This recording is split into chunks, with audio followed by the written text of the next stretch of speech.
창세기 12장 1절에서 3절 보겠습니다. 창세기 12장 1절에서 3절 말씀.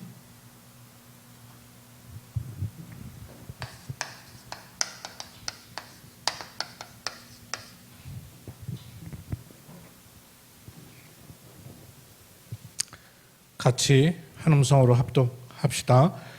여호와께서 아브라함에게 이르시되 너는 너의 고향과 친척과 아버지의 집을 떠나 내가 내게 보여줄 땅으로 가라. 내가 너로 큰 민족을 이루고 내게 복을 주어 내 이름을 창대케 하리니 너는 복이 될지라. 너를 축복하는 자에게는 내가 복을 내리고 너를 저주하는 자에게는 내가 저주하리니 땅의 모든 족속이 너로 말미암아 복을 얻을 것이니라 하신지라. 아멘. 네, 오늘 우리가 3팀 전도학교로 모였는데요.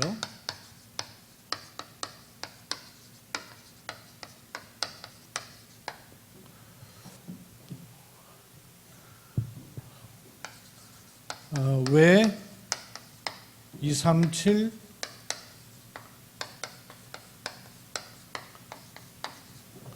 치유 서밋으로 모여야 하는가입니다. 여러분, 왜 237 치유 서밋으로 모여야 돼요? 여기는 여기에 포함되어 있죠. 왜 237 치유 서밋을 두고 우리가 기도해야 됩니까? 이 이유를 알아야 마음이 담기고 그 이유를 알아야 하나님하고도 통하는 것이죠. 눈에 보이지 않지만 신호가 갈 수 있는 거거든요. 근데 이걸 이유를 모르면 몸은 와 있으나 하나님하고 신호가 안 맞는 거죠. 하나님과의 신호가 정확하게 맞으려면 여기에 우리가 답을 가지고 있어야 돼요. 3팀 전도학교를 모이는 자체가 문제가 아니라 왜 237 치유 서밋으로 우리가 굳이 모여야 하는가? 또 이 시간표에 우리가 237 치유 서밋을 놓고 기도해야 되는 이유가 뭔가? 이게 우리한테 분명히 메시지로 답으로 딱 가지고 있어야 돼요. 창세기 12장 1절로 3절 말씀을 택했는데요. 이 창세기 12장 1절로 3절 말씀에도 이미 237 치유 서밋이 들어있죠. 한번 찾아보시겠어요? 237 치유 서밋. 창세기 12장에서 1절에서 3절에서 찾아보세요. 어떤 부분이 237 치유 서밋과 관계 있는지. 이 성경의 사람들이 거의 다 그랬거든요.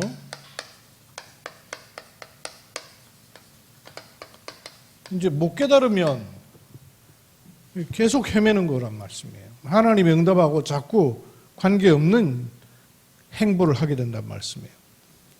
대표적으로 이제 창세기 12장 1절에 3절 아브라함이죠. 하나님이 아브라함을 처음부터 이거 237 치유 서밋을 가지고 메시지를 딱 주셨단 말씀이에요. 찾아보세요. 아브라함에게 237 치유 서밋에 어떤 포인트가 있어요?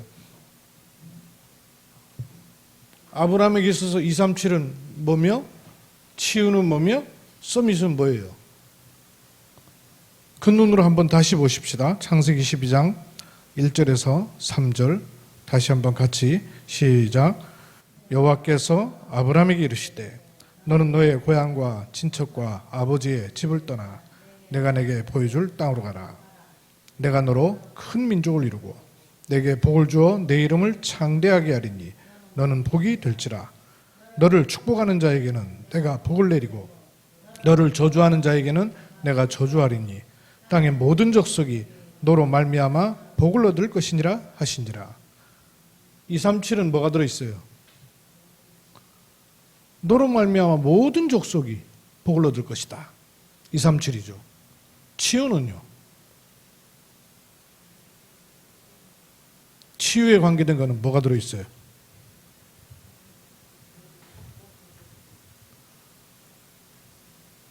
고향, 친척, 아비의 집을 떠나라. 왜?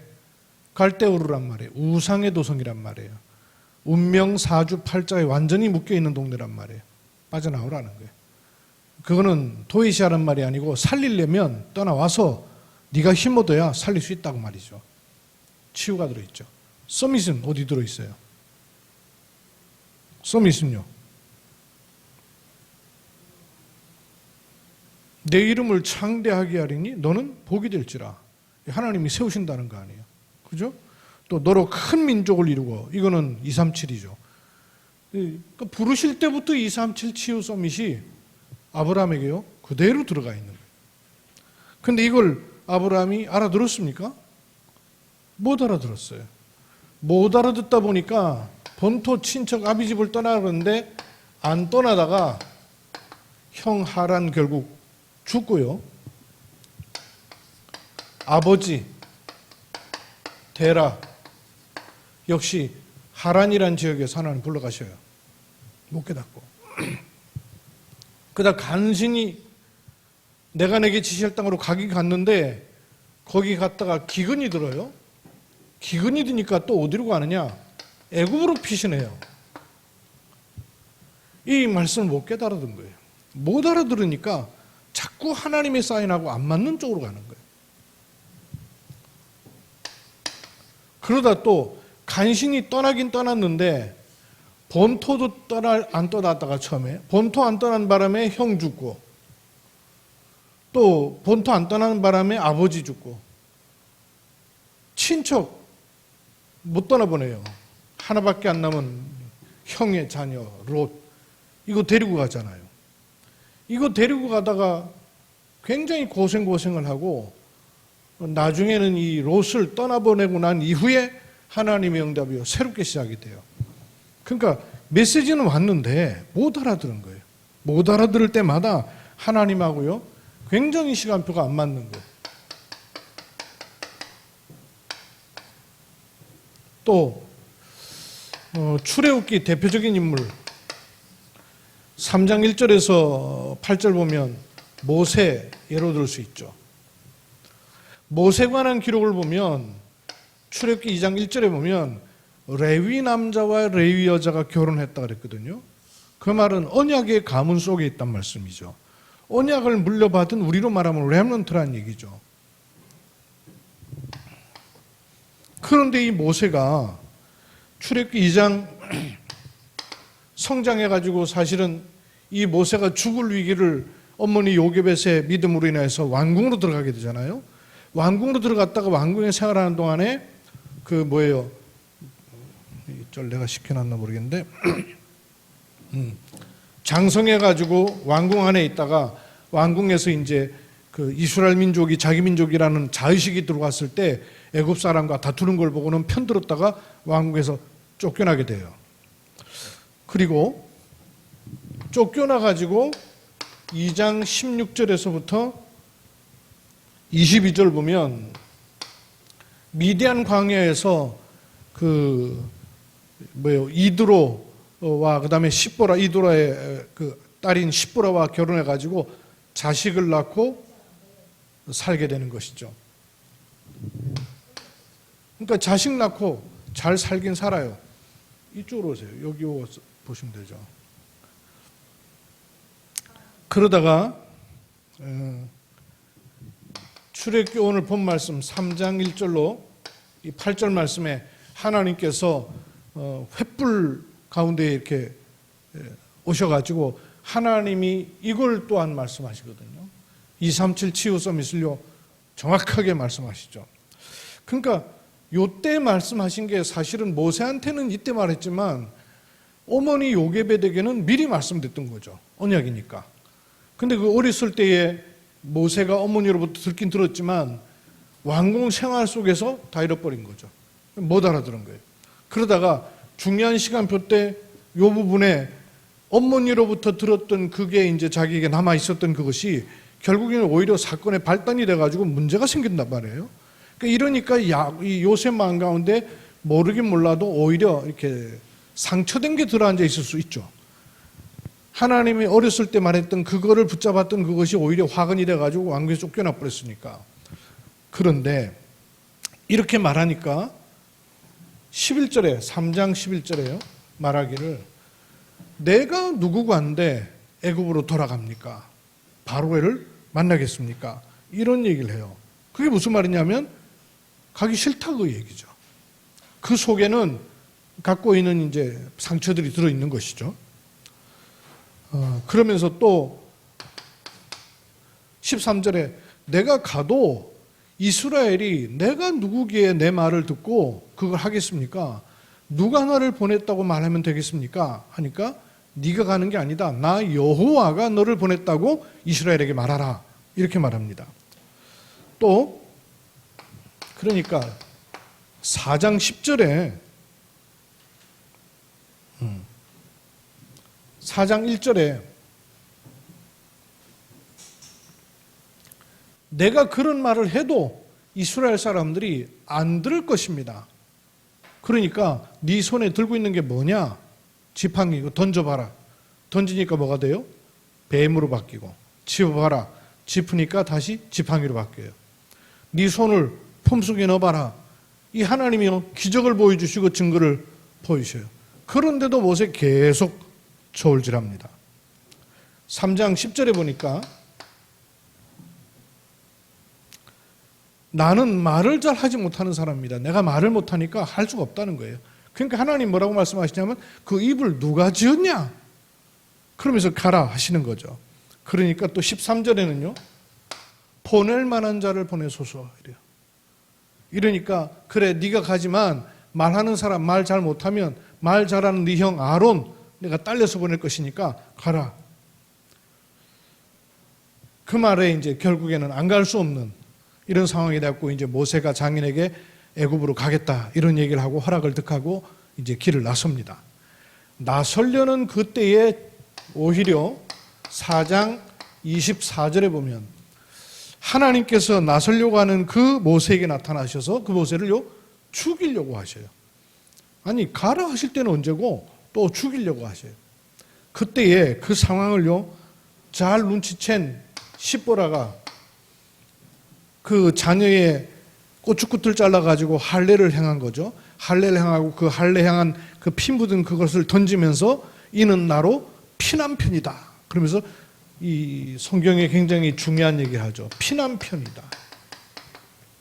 이거는 26절에 설명을 했죠. 할례를 인함이라 이랬어요.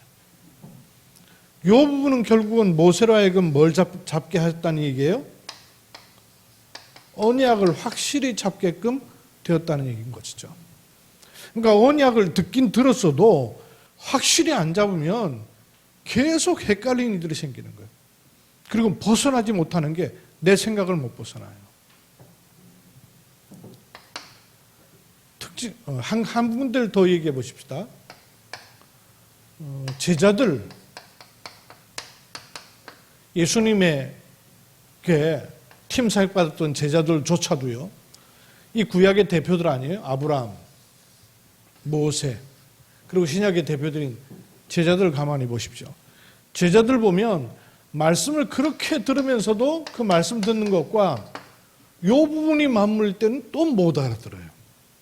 그러니까 보리떡 5개하고 물고기 2마리 가지고 5,000명을 먹이는 이런 일 보니까 막 기적을 행하니까 놀라가지고 눈을 뜨는데 실제로 먹는 것 앞에서는 영적인 얘기를 통은 못 알아듣는 이런 상황들이 많이 있고, 또 말도 안 되게 천국에서는 누가 큰 자입니까? 이래가지고 자리 다툼하는 모습들이 나오고요. 그리고 여러 가지 자기 입장에 따라서 말씀을 못 알아들어요. 그리고 이스라엘 백성들이 지금 로마에 완전히 잡혀있는 이런 분위기 아니에요? 그러니까 예수님을 따라가고 말씀을 듣고 은혜를 받긴 해도 요 바운더리, 이 테두리를 벗어나지는 못하는 거예요. 그런 속에서 내게 유익하고 조금 더 낫다고 싶으니까 말씀을 듣는 이런 정도예요. 그러다가 중요한 그 요한복음 6장에 보니까 기적과 이사를 행하고 많은 사람들이 돌아오는 것 같았으나 결국 무리 된 사람들은요 예수님을 다 떠나가요. 그러니 예수님이 뭐라고 말합니까? 요한복음 6장 67절에 보니까 많은 사람들이 예수 곁을 떠나가자 너희도 가려느냐 이렇게 물어보셔요. 너희도 가려느냐 그 말은 무슨 말입니까? 이거 못 알아들었느냐 그 말이에요. 이 메시지를 못 알아들으면요 떠나가게 돼 있어요. 있고 싶다고 있는 게 아니고요, 의리로 있는 게 아니고 말씀이 실제로 들어가지 않으면요 사단이 계속 주무릅니다. 그래서 단순히 우리가 무슨 행사로 모이는 게 아니고요, 말씀을 알아들을 수 있어야 돼요. 하나님 말하고자 하시는 부분을 우리가 받는 중요한 축복이요, 은혜예요.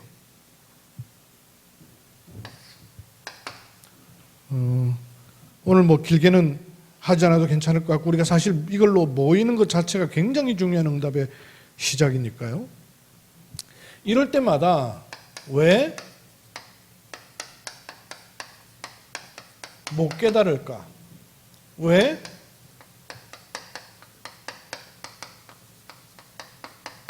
못 알아들었을까요?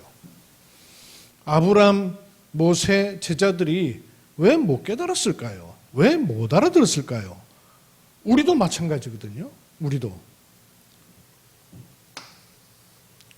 공통점을 보면 저는 한 세 가지를 좀 찾게 되겠더라고요. 말씀을 하시고 그 말씀을 들었는데도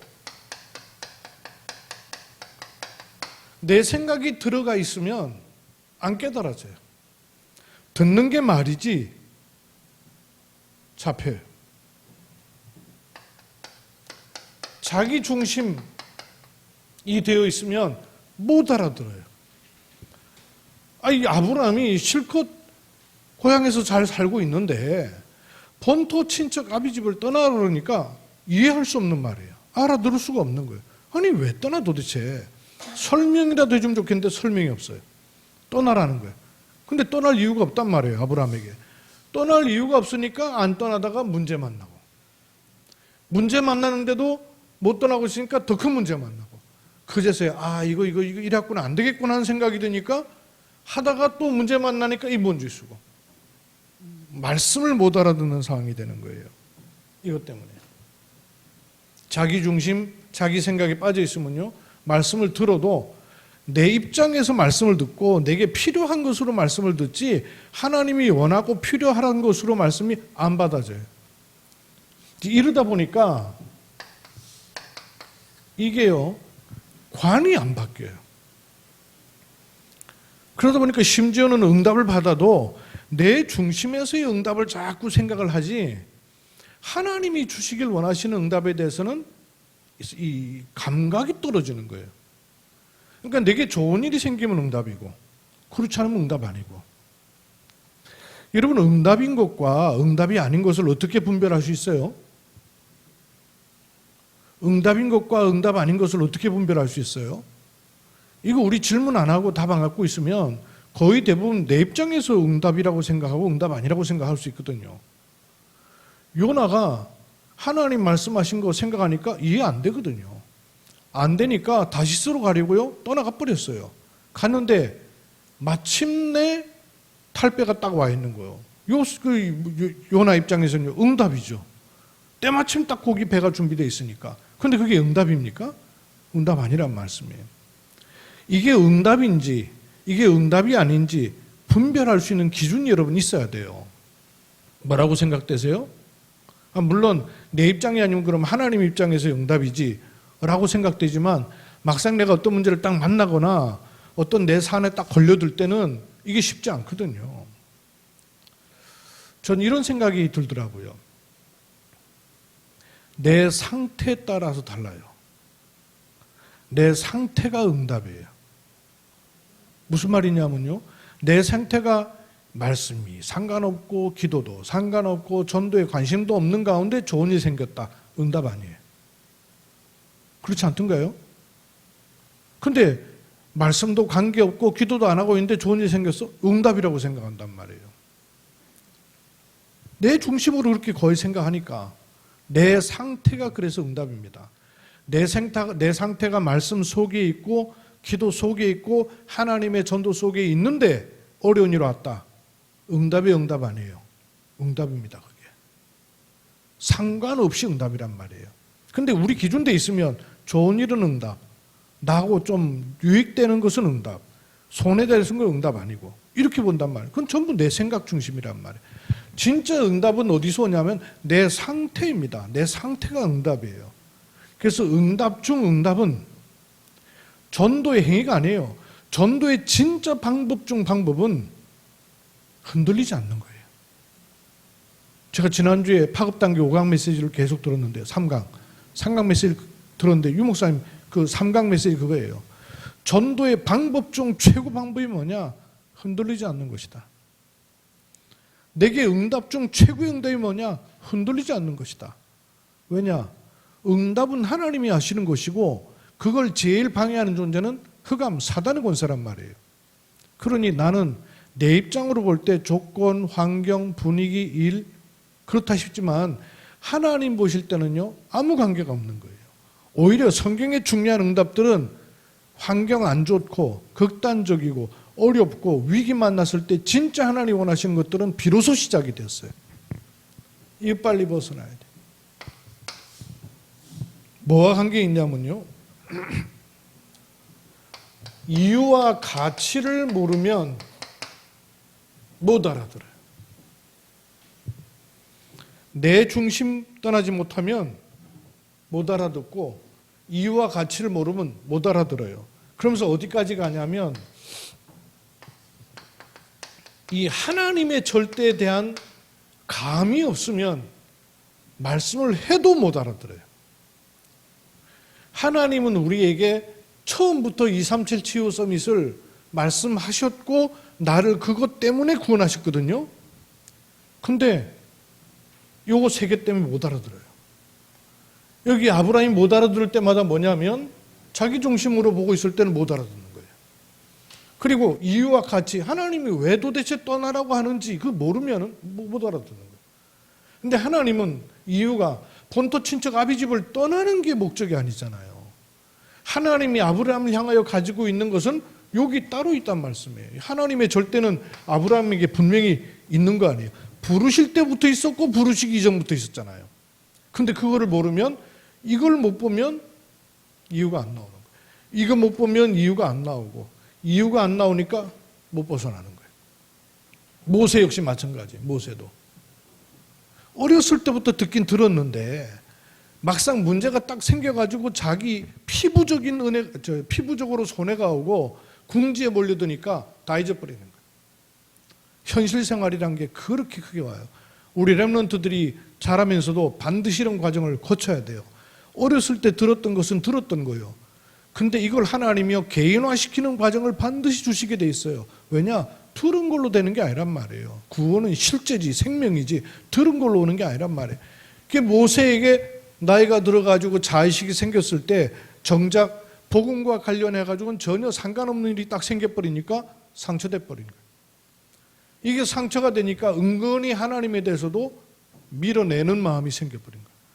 그 나이 80대 가지고 인생 소망 다 끊어주고 할 것 없다고 생각하고 있는 그때에 하나님이 그때서야 찾아오니까 아니 뭘 그렇게 젊었을 때 힘 있을 때 할만했을 때 그때는 왜 가만히 계시다가 이제 와서 이러시나 이게요 반감으로 마음에 딱 있는 거예요. 이 관이 이거 중요합니다.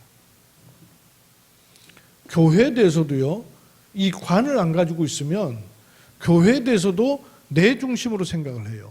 그러다 보니까 내게 이익이 되면 교회가 강해지 않고 내게 이익이 안 되면 교회도 관계가 없고 이 교회 관이라는 게 없어요. 그러니까 내게 도움이 되면 교회가 필요하고 내게 도움이 안 되면 교회도 필요 없어요. 그게 교회에 대한 이게 출발부터가 안 돼 있는 거예요. 얼마나 중심이 창세기 3장 중심에서 못 벗어나면 불신자가 못 벗어나는 건 당연하고 신자인데도 불구하고 심지어 직분을 받아놓고도 교회에 대해서 교회가 나를 도와주는 곳이 교회예요? 부름받은 자들의 모임이란 말이에요. 하나님이 나를 부르셨단 말이에요. 그럼 하나님의 이유에 대해서는 묻질 못하는 거예요. 이게 뭐냐면 이게 안 바뀌어서 이게 안 바뀌면 하나님이 원하시는 이 관이 안 생기는 거예요. 이 세 가지요. 늘 맞물려 있어요. 제자들 관이 안 바뀝니다. 언제 안 바뀌는 표가 나냐면 자기와 딱 관련된 문제가 생기면 안 바뀌어요. 자기와 관련된 자기와 관련된, 자기 소유와 관련된, 자기 자녀와 관련된, 자기에게 피부적으로 느껴지는 문제가 오면 잡혀요.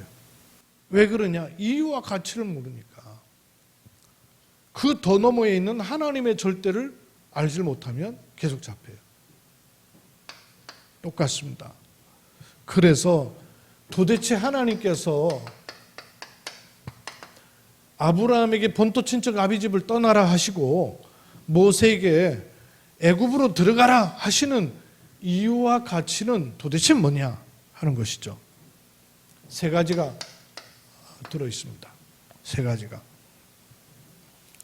하나님이 아브라함에게 본토 친척 아비집을 떠나라는 말은 집 떠나란 말이 아니고요.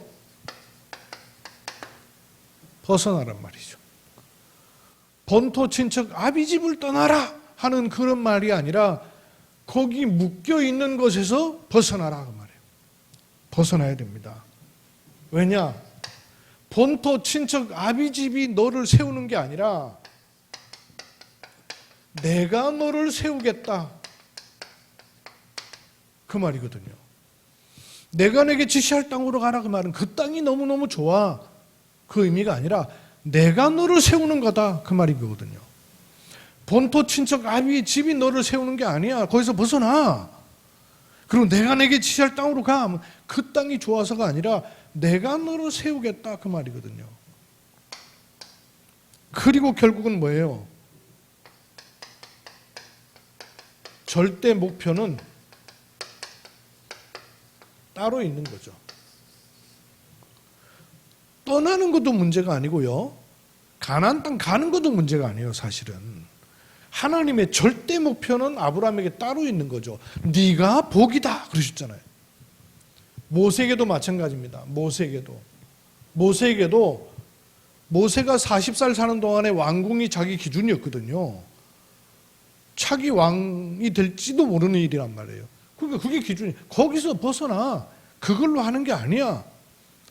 정작 사건 터져가지고 벗어나서 미디안에 아무것도 없이 장인의 지팡이 하나 들고 있는데 그때서야 하나님 찾아오시는 거예요.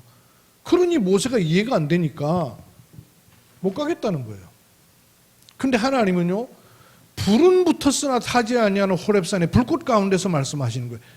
네 발에 신발을 벗어라. 그 말이 무슨 말입니까? 신발 신고 네 맘대로 돌아다니는 그런 네 인생 말고 내가 너를 세우겠다 그 말 아니에요. 그러면서 모세에게요, 애굽으로 가라 하시는 거예요. 모세를 향한 하나님의 절대 목표가 따로 있기 때문에 이거를 잡으라 그 말인 것입니다. 이거 못 벗어나요. 불신자는 아예 사주팔자 운명이 잡혀 있고 신자는 신자의 단어를 써가면서 못 벗어난다니까요. 그 어떤 교회가 진짜 전도하려고 교회 세우겠다고 유 목사님께 허락받으니까 유 목사님 당연히 뭐 교회 세우겠다는데 그리고 전도하겠다는데 유 목사님 말 안 하고 이러면 허락한다는 말이 아니고 그래? 네 마음대로 해봐 이 말이거든요 사실은. 근데 고개 끄덕거렸다 이거예요. 유 목사님이 끄덕끄덕 했다 이거예요. 이래가지고 세웠네. 그러니까 유 목사님 아시고 그래 그러면 세우려면 교회 하지 말고 그 지역에 진짜 불신자 전도하는 모델이 되는 훈련원 해라. 훈련원. 전도하는 곳이 되게 해라. 교회 하지 말고. 그렇게 얘기했단 말이에요. 그런데 못 알아들으니까 또 교회 해봐요. 전도 훈련하는 곳은 하지도 못해. 한 번 딱 모였어요. 전도 훈련하려고. 한 번 딱, 다민족 모임 한 번 딱 했어요. 그리고 결국은 자기 교회, 지 교회예요. 그래 놓고는 근 10년이 흘러가요.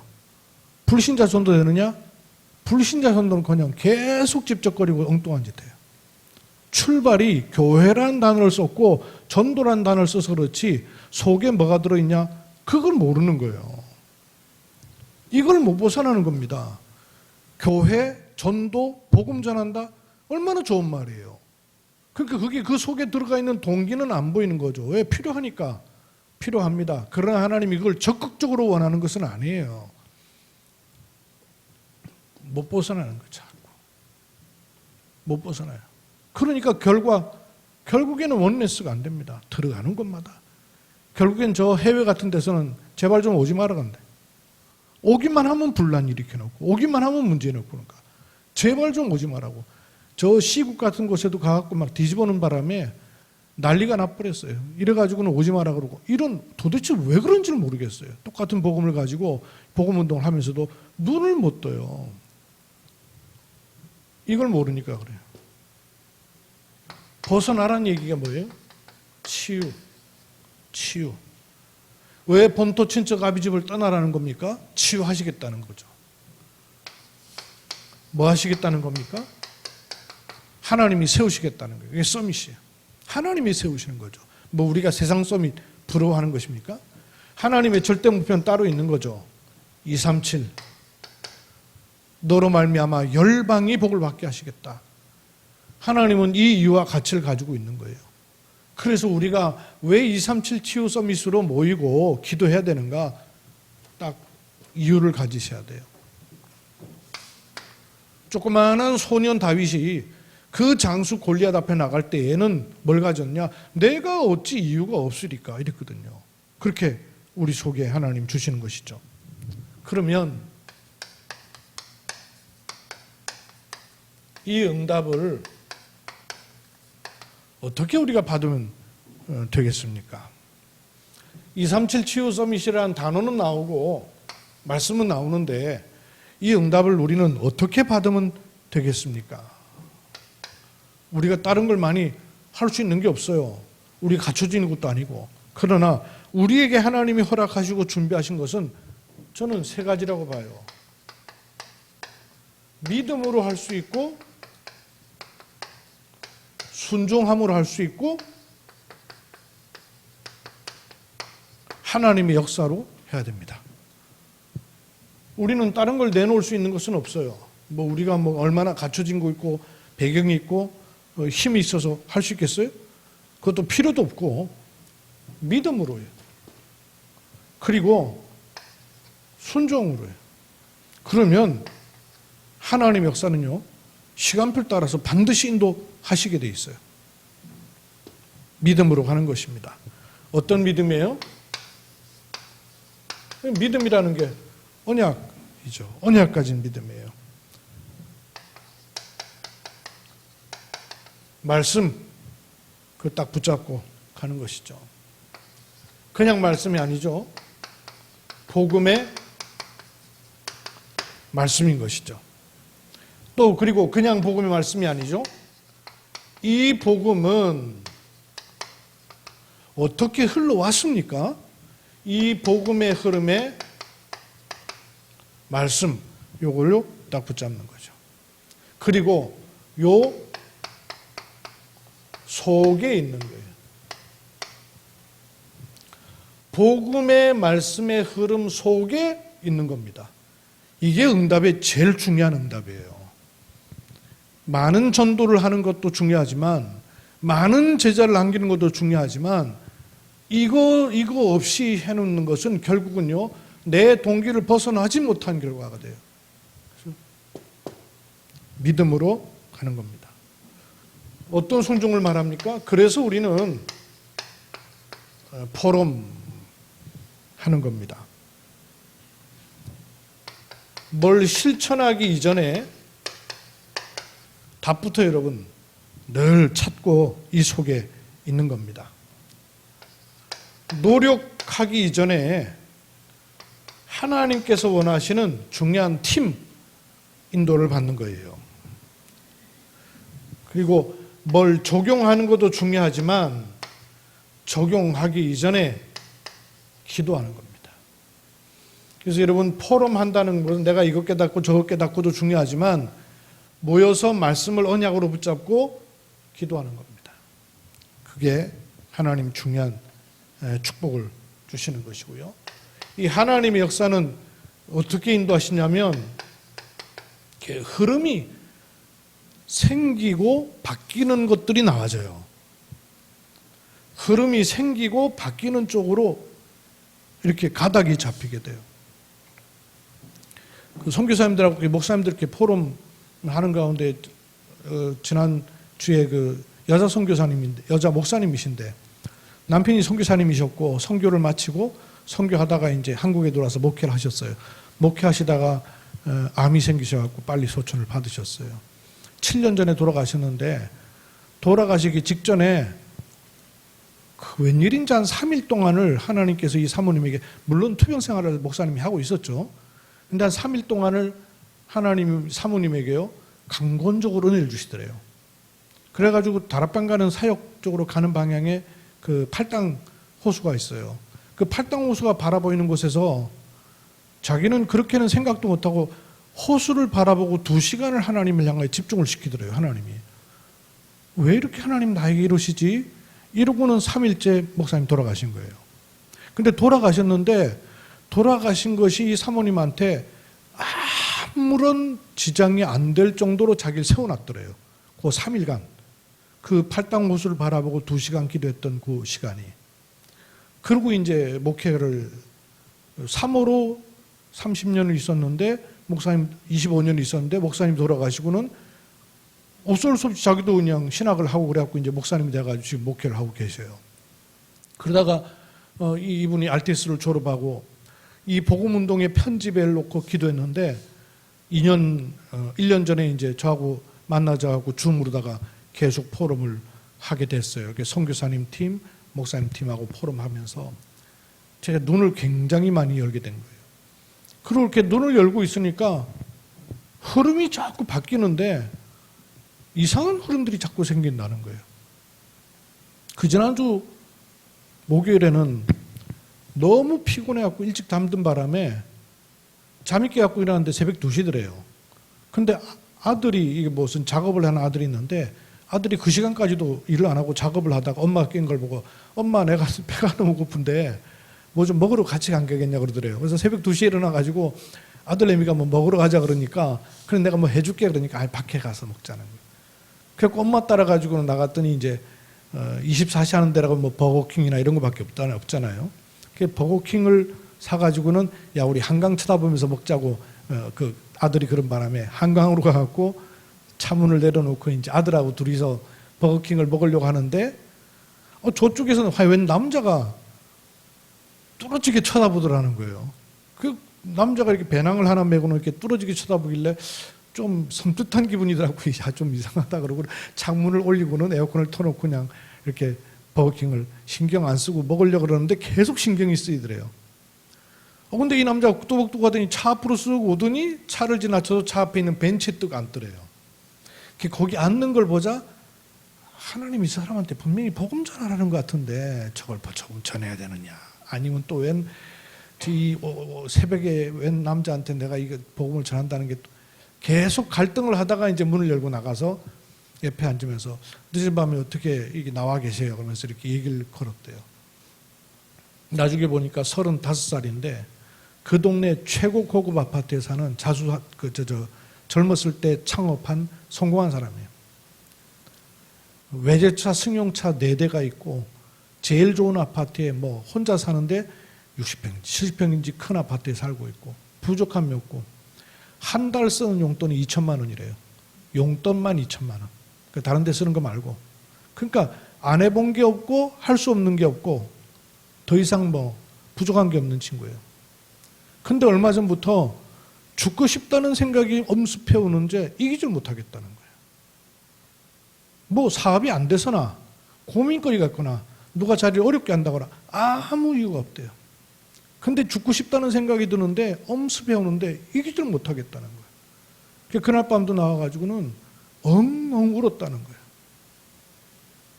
근데 그게 자기 할아버지가 아주 그 부모로부터 물려받은 땅으로 성공한 사람이래요. 근데 할아버지 40대에 자살하고 말았고 아버지 40대 가지고요 재산 다 모아놓고 저기 하다가는 다 그대로 놔두고 하나도 안 건드리고 산으로 올라가 버렸어요. 이래가지고 지금도 산에서 내려오지 않고 살고 있대요. 근데 어저께 TV 보니까 왜 뭐예요? TV 요즘 중년 남자들 많이 보는 자연, 예? 나는 자연인이다. 그 내가 보니까 맨 영적 문제 있는 사람들이던데 그 답답한 사람들 다 놔두고 그냥 다 산에 올라간 사람들인데 이거를 뭐 자유로운 것처럼 피워놓으니까 그 프로 나오고 나서 산에 올라간 사람들 엄청 많이 생겼어요. 멀쩡한 사람들이. 그럼 자기 아버지도 그랬는데 자기가 도대체 이해가 안 됐대요. 자기 아버지 그런 걸 보고. 저 사람 미쳤나 싶고 도대체 아니 가족들은 어떡하고 아니 뭐가 부족하고 뭐가 스트레스 받는다고 저 산에 올라가 버리나 그러고 도대체 이해가 안 되는데 자기가 35살 됐는데 자기한테 그게 밀려오는데 딱 할아버지 꼴 나든 아버지 꼴 나든 그렇게 얘기했다는 거예요. 내가 이기지를 못하겠다는 거예요. 그래가지고 그날 두고 새벽에 거기 나와갖고 있었다는 거예요. 그럼요. 그러니까 이 흐름이 나와버리는 거예요. 흐름이. 사역을 해서 사역을 잘하는 것도 물론 있습니다. 복음을 잘 전해서 영접하는 것도 물론 있죠. 근데 진짜는 뭐냐면 하나님 붙여버려야 되는 것이고 하나님 문을 열어버리셔야 되는 거죠. 근데 왜 안 열리나를 얘기할 게 아니고요. 하나님이 마음껏 열어도 되는가를 질문해야 된다니까요. 하나님 마음껏 문을 열면 어떨 것인가를 생각해야 된다니까요. 또 내 대만이 아니라 이게 변질되지 않은 전도운동으로 갈 수 있는 바탕을 내가 가지고 있느냐, 이걸 붙잡아야 되는 것이지, 뭔 사역을 많이 하고 열매 많이 하고 제자 많이 하는 것, 그게 그렇게 자랑거리가 되고 힘주는 거리가 되고 비교거리가 되고 높음 낮음이 된다면 이게 어디서부터 시작해야 된다는 얘기예요. 흐름이에요, 흐름. 성경엔 특징들이 나오는데요. 다니엘서 10장 12절에 보니까 다니엘이 그 마음 가운데 겸비키로 결심한 첫날부터 그랬어요. 이유와 가치를 알고, 우리가 뭔 사역을 하는 게 아니고요, 그 마음의 이유와 가치를 알고, 아하 그래 하나님이 원하시는 것이구나 라고 결정을 하는 순간, 어떤 의미에서 결단도 아니에요. 우리가 뭔 얼마나 많은 것을 결단하고 하겠어요. 깨닫고 알아듣는 날부터 하나님은요 영적인 부분을 다르게 하신다는 거예요. 흐름이 달라지는 겁니다. 영의 흐름이요 달라지는 거예요. 예수가 그리스도이시다. 여러분, 이 말 속에는 굉장히 많은 것들이 들어있어요. 그냥 단순히 영접하기 위해서 예수님이 그리스도다 이렇게 하는 거하고는 사뭇 많은 게 들어있어요. 저는 오늘은 어떻게 읽혀지냐면요, 예수가 그리스도다는 말 속에는 네 힘이 필요하지 않아, 그 말이 포함되어 있는 거예요. 네 힘이 필요한 게 아니야, 예수가 그리스도야, 그게 포함되어 있는 거죠. 그렇죠? 예수가 그리스도 이래놓고는 괄호 열고 뭐 얼마나 이게 땡땡이 많은데요. 그 우리 많이 뺏기는 거예요. 예수가 그리스도다라고 말은 하면서도 얼마나 뒷골 땡기는 게 많이 있는데요. 그만큼 우리에겐요 저 걸려있는 각인 뿌리 체질이 있다고 말이에요. 우리도 모르게 이렇게 함정 틀 올무되어 있는 게 있다고 말이에요. 그거 사단이 건드려버리면은 다 흔들리는 거, 사지 다 흔들리는 거예요. 뭐에 흔들린지도 모르고 흔들려요. 말은 예수가 그리스도다 그랬는데 환경 하면 생각 달라요. 사람 말 들으면 생각 달라지고, 뭐 보는 거 좀 보이면 생각 달라지고. 이게 진짜 맞습니까, 여러분? 이게 그냥 단어로 있고 문장으로 있어요, 어디? 그리고요, 이거 할 때 내게 있는 함정, 틀, 올무됐던 것 떠나가는 거죠. 그렇지 않고는 우리 뒷골 땡기는 손목 발목 잡혀있는 눈에 보이지 않게 끈으로 계속 끌고 들어가는 것들 계속 가요. 이 세 가지에 대한 답 여러분 갖고 있어야 돼요. 벗어나야 됩니다. 나도 모르게 가지고 있는요 각인된 거, 뿌리 내려져 있는 것, 체질되어 있는 거 벗어나야 돼요. 왜? 하나님이 세울 것은 따로 있기 때문에. 그래서 진짜로 하시고자 하시는 것도 있어요. 자꾸 비교의식되고 내가 이렇게 육신적으로 볼 때 뭐 했던 그거 생각 때문에 놓칠 수 있어요. 이때 하나님이요 천사를 보내기도 하시고 말씀 수종드는 주의 사자를 보내기도 하시고요, 아예 군대를 보내기도 하셔요. 같은 존재지만 차이가 있어요. 천사를 보낼 때는 주로 언제 보내냐면요, 주로 어떤 도움 줄 때. 사자를 보낸다 할 때는요 메시지와 관련이 있어요.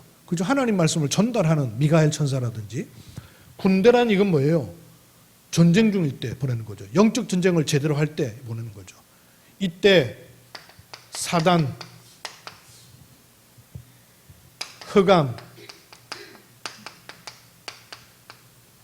재앙 꺾이는 것이죠. 이런 흐름이 나오는 겁니다. 이런 흐름을 따라서 우리가 인도를 받는 것입니다.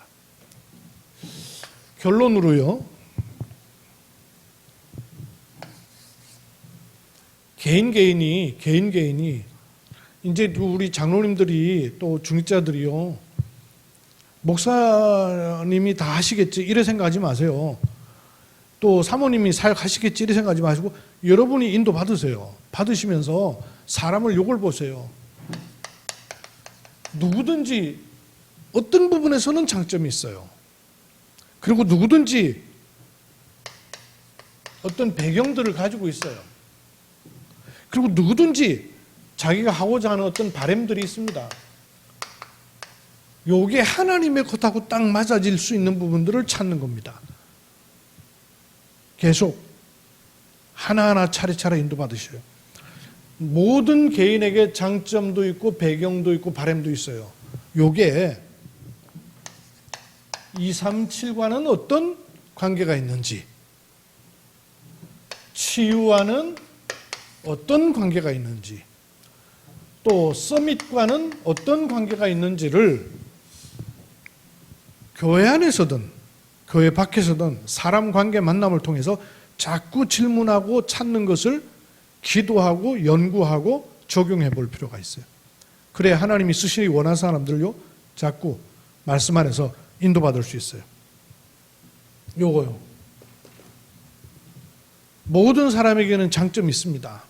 그리고 모든 사람에게는요 배경이 있어요. 좋은 배경이든 그렇지 않은 배경이 있어요. 그럴 수밖에 없는 배경이 있어요. 그것이 장점과도 관계가 있기도 하고 단점과도 관계가 있기도 하죠. 또 개인마다 가지고 있는 아주 작은 거라도 바라는 것, 소망하는 게 있단 말이에요.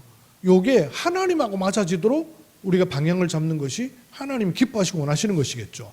그러려면 이런 것들이 237 치유 서밋과는 어떤 연관이 있는가를 놓고 자꾸 도와주고 기도해주고 말씀 주고 하는 것이 우리에게 중요한 237 치유 서밋으로 갈 수 있는 팀장들이 해야 될 부분입니다.